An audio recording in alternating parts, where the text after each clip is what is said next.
अळू साफ करून स्वच्छ धुवून बारीक चिरून घेतलं. त्यात आवडीप्रमाणे कडधान्ये घालायची. मके घातले, चवळी घातली, काबुली चणे घातले आणि फणसाच्या बिया घातल्या.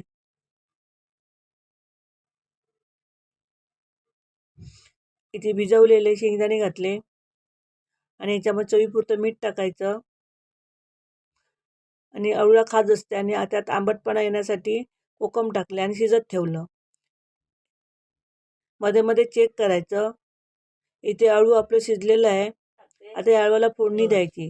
तेलामध्ये जिरं टाकलं, लसूण टाकली आणि चांगली भाजून घ्यायची. लसूण लाल करायची.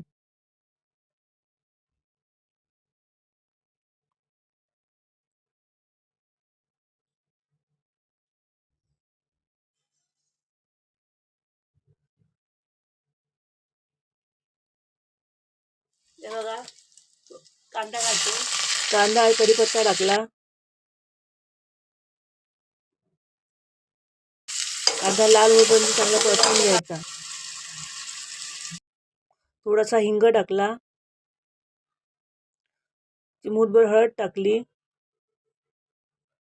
आणि तेलामध्ये ही सगळं परतून घ्यायची. थोडंसं आलं किसून घातलं. आपला घरगुती मालवणी मसाला टाकला.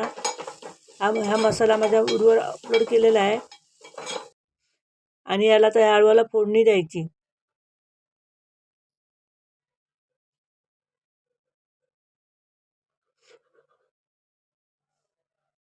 आणि मसाला पूर्ण ही फोडणी ते अळूमध्ये मिक्स करून घ्यायची आणि त्याला एक उकळी घ्यायची. थोडंसं पाणी टाकून त्याला एक कड काढायचा.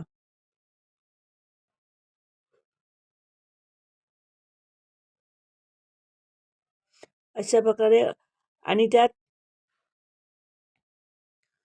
बारीक केलेलं खोबरं टाकलं. खोबरं मिक्स करून घेतलं.